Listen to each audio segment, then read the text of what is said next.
Buongiorno da Sicilia 24, le principali notizie. Mafia, sequestro da 50 milioni di euro al re dei supermercati ittici in Sicilia con attività anche all'estero. L'imprenditore gelese attivo nel settore della pesca era punto di riferimento del clan Inzirillo. Allarme terrorismo, l'attacco degli Stati Uniti all'Iran fa alzare il livello di sicurezza anche in Sicilia, nelle basi di Sigonella, Trapani, Augusta e a Niscemi per il sistema satellitare MUOS. La guerra in Medio Oriente fa innalzare il prezzo dei carburanti, un pieno costa già 2 euro in più, a cascata c'è il rialzo di altri beni.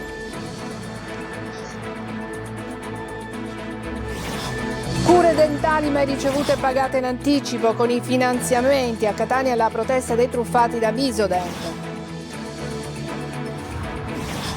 Crisi idrica, Gela sta per partire il primo dei 3 dissalatori mobili previsti in Sicilia per fronteggiare la siccità, ma il costo è alto, 24 milioni di euro in soli 2 anni. Scattato il caro ombrelloni per una giornata al mare in un lido, si spende più dell'estate scorsa, prezzi inaccessibili per le famiglie che scelgono le spiagge libere. Templi e musica, ad Agrigento arte e bellezza per il concerto di Mario Biondi. Calciomercato, Audero, Elie e Palumbo, i primi 3 obiettivi del Palermo. La Ternana ha riscattato Cianci dal Catania che domani presenterà il nuovo direttore generale Zarbano, il DS Pastore.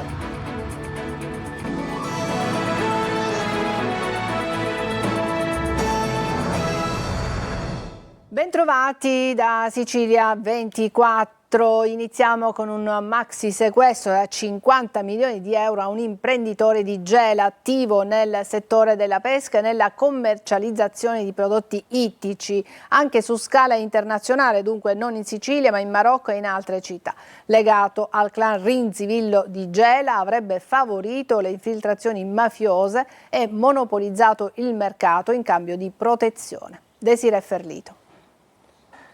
Imponevano le loro forniture di pesce monopolizzando di fatto il mercato con metodo di stampo mafioso. La Guardia di Finanza di Caltanissetta ha dato esecuzione a un provvedimento di sequestro di beni emesso dal Tribunale di Caltanissetta nei confronti di Emanuele Catania, imprenditore gelese attivo nel settore della pesca e della commercializzazione di prodotti ittici, anche su scala internazionale. Un patrimonio del valore di circa 50 milioni di euro, con sedi e ramificazioni operative in Italia e Marocco. Emanuele Catania era già noto alle forze dell'ordine perché già condannato in via definitiva per associazione mafiosa. Le dichiarazioni di numerosi collaboratori di giustizia hanno descritto, sin dagli anni '80, rapporti fondati su reciproci obblighi e vantaggi illeciti tra Catania e il clan Rinzivillo di Gela. Per l'accusa l'imprenditore ha favorito l'infiltrazione della famiglia mafiosa nel tessuto economico legale di attività con le quali riciclare proventi illeciti. Dalle indagini sarebbe emerso che il settore ittico era gestito in massima parte solo da mafiosi. Il clan Rinzivilla avrebbe poi investito i proventi dell'attività illecita di traffico di stupefacenti nelle attività economiche dei fratelli Catania, che godevano di protezione grazie ai rapporti privilegiati e di natura economica legata al clan. L'attacco degli Stati Uniti all'Iran fa innalzare i livelli di allarme terrorismo in Italia. La Sicilia, con le basi americane, è tra i territori più esposti, ma il vero pericolo è sulle rotte commerciali del Golfo Persico. Sentiamo l'analisi dell'ambasciatore Giuseppe Scognamillo, intervistato da Luca Ciliberti. L'attacco degli Stati Uniti all'Iran ha causato un effetto domino su scala mondiale, rendendo necessario un ulteriore innalzamento dei livelli d'allerta sulla sicurezza. Sono oltre 29.000 gli obiettivi sensibili sottoposti a vigilanza per possibili ripercussioni terroristiche. Sigonella, Niscemi per la presenza del MUOS, Augusta e Trapani tra questi. La Sicilia è il ponte dell'Europa nel Mediterraneo, quindi certamente è un punto strategico di grande attenzione. Mi pare davvero difficile che noi dobbiamo temere qualcosa se non di cellule così impazzite che possono girare per il mondo. L'attacco degli Stati Uniti, secondo l'ambasciatore, non è da considerarsi però un primo passo verso un conflitto mondiale. L'estensione del conflitto mi pare improbabile perché né la Russia né la Cina né altri player sembrano intenzionati a dare manforte all'Iran. L'Occidente però potrebbe pagare caro con la chiusura dello stretto di Hormuz, un crocevia per l'economia mondiale. Però, come dimostrano i fatti, la decisione già presa dal Parlamento iraniano non sta avendo un'efficacia immediata. Molti grandi navi mercantili non stanno transitando per ragioni di cautela da quello stretto e quindi già qualche effetto negativo lo stiamo vedendo, però è molto difficile anche per l'Iran riuscire a chiudere quello stretto dal punto di vista dell'efficacia. Non sembra avere capacità militari e organizzative che consentano questo tipo di misure. Più 2 euro in 7 giorni. Il prezzo della benzina torna ad aumentare e in Italia si temono nuovi rincari non solo sui carburanti ma anche su bollette e beni essenziali. Occhi puntati sullo stretto di Hormuz, come abbiamo sentito, passaggio strategico da cui transita un terzo del greggio mondiale. I consumatori sono allarmatissimi. Eva Spampinato. Si è accorta dell'aumento dei prezzi? Sì, ma non solo purtroppo della benzina. Sono abbastanza preoccupato. La preoccupazione da parte dei consumatori è già alle stelle. Come alle stelle stanno schizzando i prezzi dei carburanti. Per un pieno di benzina più 2 euro in 7 giorni. Secondo i dati del Ministero delle Imprese e del Made in Italy, in una sola settimana, dal 16 al 23 giugno, la benzina in modalità self-service è rincarata di 4 centesimi al litro. Dati confermati anche dal presidente della Figisc calabrese. L'Italia c'è da dire che importa poco petrolio dall'Iran, però il prezzo ovviamente viene deciso a livello mondiale. 2,36 euro al litro il costo della benzina in autostrada, 2,28 il diesel secondo il Codacons. La stangata è maggiore in alcune regioni, in particolare in Sicilia. È un suicidio questo, voluto, perché non c'è spiegazione, ma anche un cretino capirebbe che questa politica che stanno facendo questa Europa con questi servi che sono i nostri politici ci stanno distruggendo. Siamo schiavi di questo sistema. Dal governo cosa si aspetta? Riduzione di accise, venire incontro al consumatore medio. Colpa del nuovo fronte di guerra in Medio Oriente, dove stavolta gli Stati Uniti sono direttamente coinvolti. Gli occhi sono puntati sullo stretto di Hormuz, passaggio strategico da cui transita un terzo del greggio mondiale. Se il conflitto andrà avanti, ovviamente le quotazioni dei prodotti raffinati aumenteranno, di conseguenza aumenteranno il prezzo di tutti i beni che viaggiano su ruota. E i risultati adesso li vedremo per decenni. Qui ci sarà una povertà spaventosa con la violenza, perché dove c'è povertà c'è violenza, disoccupazione, disagio, droga. Infatti Catania è invivibile. E restiamo a Catania, dove sale la protesta dei truffati da Visodent per le cure dentali mai ricevute però pagate in anticipo con i finanziamenti. Davanti alla sede della finanziaria denunciano: siamo senza soldi e senza denti. Giusy Lazzara. Ho fatto vari interventi, l'ultimo intervento non è stato finito e devo pagare ancora 3 anni. Al 2023, che mi sono sempre sentita presa in giro. A Catania i truffati di Visodent si sono ritrovati davanti alla sede della finanziaria, alla quale devono le rate per le cure dentali mai ricevute pagate in anticipo. Molti di noi sono anche senza denti o con cure a metà, per cui abbiamo bisogno dello stop immediato ai finanziamenti. Siamo sopra i 20.000 euro. Io chiedo solo di staccare i finanziamenti almeno qua per almeno completare i nostri lavori, perché siamo rimasti a metà proprio, e senza soldi e senza denti. Chiedono di poter parlare con i responsabili, ma vengono dirottati a un ufficio stampa della sede centrale della finanziaria di Milano. Visodent prometteva cure dentali altamente professionali, ma ha chiuso all'improvviso, lasciando centinaia di persone a Catania, Trapani, Messina e Ragusa. Mia mamma ha speso appunto la bellezza di 5.200 euro e mia mamma non può mangiare, non può deglutire, ha problemi di digestione. Abbiamo fatto bonifici, abbiamo fatto il finanziamento e non per risparmiare, siamo andati da Visodent per risparmiare, ma poi all'improvviso puff, è scomparso. E quindi, siamo tutti nella stessa situazione. Tante le storie, ma un'unica determinazione a non fermarsi e andare avanti anche con azioni legali. Insolito furto alla motorizzazione civile. Sono stati sottratti documenti con dati sensibili e migliaia di carte di circolazione in bianco a Sant'Agata Libattiati. L'UGL dice inadeguata la sede dove si trova la motorizzazione. Tonino De Mana. Un ingente quantitativo di carte di circolazione in bianco, 80.000 circa, e di documenti con dati sensibili sono stati rubati negli uffici della Motorizzazione Civile in via Gabriele D'Annunzio a Santa Agata di Battiati. A denunciare l'accaduto è l'UGL Catania, che invoca un intervento da parte della regione siciliana, proprietaria dell'immobile preso in locazione. Il furto, probabilmente fatto su commissione, potrebbe avere ricadute potenziali sulla sicurezza stradale e sulla legalità. È preoccupante perché sono delle carte di circolazione in bianco, non capiamo quale sarà l'utilizzo di queste carte, se per la circolazione nel nostro paese o fuori dai nostri paesi. Tornando alle carte di circolazione, potrebbe essere un furto su commissione, e se chi l'ha fatto perché? Questo non lo sappiamo, ma credo proprio che sia un furto per commissione, perché la carta in sé non ha nessun valore se non per essere utilizzata per scopi illeciti. Sono stati anche rubati tanti documenti con dati sensibili. Più che non abbiamo ancora la contezza di tutto quello che è stato portato via, sicuro sono state portate via le carte di circolazione, ma all'interno dell'archivio c'erano anche documenti con dati sensibili, sicuramente sì. Carte che, ripeto, non sappiamo che utilizzo ne faranno, sicuramente un utilizzo illecito, più propenso forse verso l'estero che per l'Italia. L'organizzazione sindacale denuncia anche la posizione poco strategica della struttura rispetto al capoluogo ed una serie di problemi organizzativi come la mancanza di piani di sicurezza adeguati, barriere architettoniche che impediscono l'accesso ai cittadini con disabilità e l'inefficienza del sistema di climatizzazione con macchine vecchie e in molti casi non più funzionanti.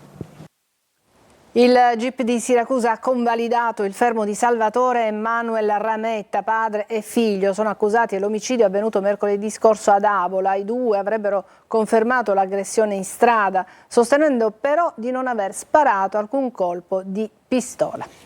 E adesso andiamo a Termini Imerese, dove è arrivato il relitto del Basian, riportato alla luce 10 mesi dopo l'affondamento. A breve le operazioni per recuperare anche l'albero, ma per le prime perizie bisognerà attendere altre 2 settimane e quindi cercare di capire il giallo di questo affondamento. Manlio Viola.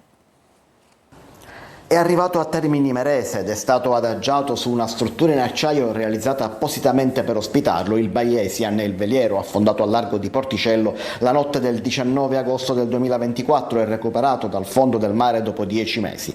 L'imbarcazione adesso resterà nel porto in un'area dedicata e sorvegliata a disposizione della procura e dei suoi periti. Saranno eseguiti una serie di controlli sullo scafo, solo tra 15 giorni però sarà possibile entrarvi all'interno. Si dovrà attendere per scongiurare la presenza di gas tossici che possono essersi prodotti durante la lunga immersione. Nel frattempo verrà eseguito lo svuotamento dei 18.000 litri di carburante presenti nei serbatoi. Anche questa è un'operazione molto delicata. Dai primi rilievi è emerso comunque che lo scafo è integro, non ci sono falle che avrebbero potuto provocare l'affondamento. Nelle prossime ore saranno eseguite un'altra serie di perizie esterne dette a vista che servono a preparare la fase successiva di ingresso nello scafo che scatterà come detto fra 2 settimane. Oggi intanto iniziano le operazioni per recuperare l'albero che è stato tagliato nei giorni scorsi e lasciato al momento in fondo al mare. La gru Ebo Lift 2 è rimasta nella zona di Porticello per eseguire le operazioni di recupero dell'ultimo pezzo, mentre la Ebo Lift 10 portava il veliero a Termini. Il Baiesian, il veliero del magnate inglese Mike Lynch, era colato a picco durante una tempesta poco meno di un anno fa, uccidendo 7 persone. Dal 2 luglio potrebbe partire ufficialmente l'impianto di Gela, primo dei 3 dissalatori mobili previsti in Sicilia per affrontare la crisi idrica. Ma il conto è già salato, si parla di 24 milioni di euro in soli 2 anni, una soluzione temporanea tra promesse tecnologiche, costi milionari e dubbi sulla sostenibilità. Gerry Italia. Countdown iniziato tra il 2 e il 3 luglio, salvo imprevisti, dovrebbe accendersi il primo dei 3 dissalatori mobili previsti in Sicilia per far fronte alla siccità. Il primo test sarà proprio a Gela, dove l'impianto è già pronto, ma mentre si lavora agli ultimi collegamenti una certezza c'è già: il costo economico per le casse pubbliche sarà altissimo. 3 impianti, Gela, Porto Empedocle e Trapani, realizzati in soli 120 giorni con tecnologia di ultima generazione, producono fino a 96 litri di acqua potabile al secondo grazie al sistema di osmosi inversa e filtri avanzati, ma l'acqua dissalata si sa, non è a buon mercato, tra 1,50 euro e 1,70 euro al metro cubo, tradotto 1 milione di euro al mese, 24 milioni nel prossimo biennio. E questa è la strategia messa a punto dalla Task Force regionale contro la siccità guidata da Salvo Cocina. 2 anni di utilizzo continuativo per dare tempo ai bacini naturali, soprattutto nel versante occidentale dell'isola, di ricostituire le proprie riserve. Nel frattempo a sostenere i costi sarà interamente la regione. Dopo il biennio le spese verranno in parte scaricate sui gestori idrici, con una quota destinata inevitabilmente a ricadere sulle bollette dei cittadini. Il prezzo non potrà superare i 70 centesimi a metro cubo per i gestori, ma il resto dovrà comunque essere coperto da risorse pubbliche. Dietro al progetto un investimento da 100 milioni di euro, impianti, infrastrutture, tubazioni in mare e a terra. A gestire tutto è Siciliacque, società partecipata da Italgas Regione Siciliana, che sta completando l'integrazione dei dissalatori nella rete regionale. Una risposta d'urgenza che non basta a risolvere il problema alla radice, ma che secondo le istituzioni rappresenta un primo passo verso una maggiore resilienza idrica per l'isola. Acqua dissalata a prezzi salati, in attesa che la pioggia e la programmazione strutturale facciano il loro corso. Adesso una breve pausa e poi vi parleremo del caro ombrelloni e del concerto di Mario Biondi ad Agrigento. A tra poco.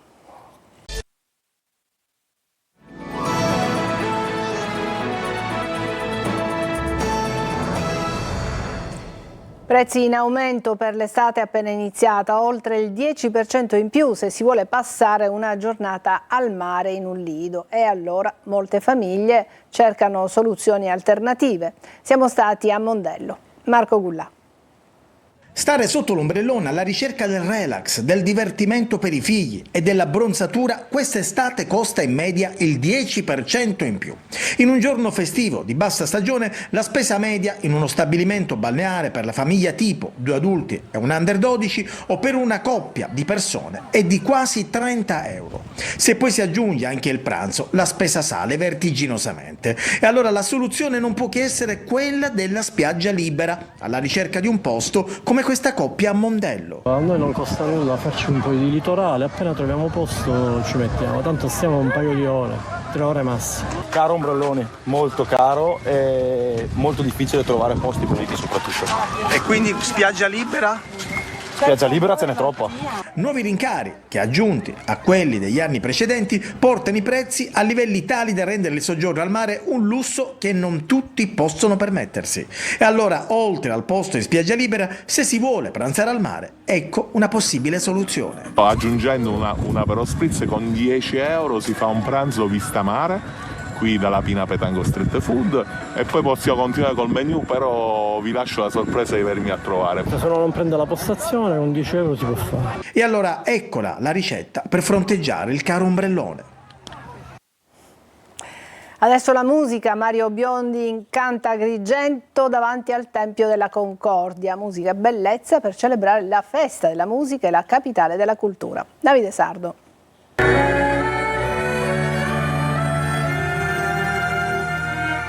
Quando la musica incontra la bellezza eterna, nasce qualcosa che va oltre lo spettacolo, nasce emozione pura.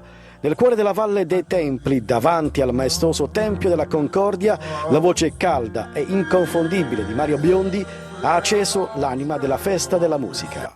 What's it all about? How is it just for the moment we're Un concerto intenso, elegante, impreziosito dall'Orchestra Sinfonica Jazz e Pop del Conservatorio Toscanini di Ribera.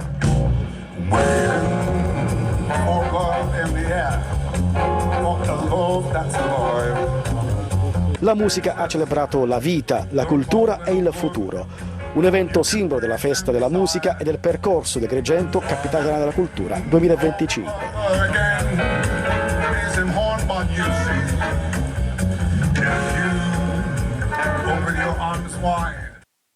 Ancora una pausa e poi lo sport. A tra poco.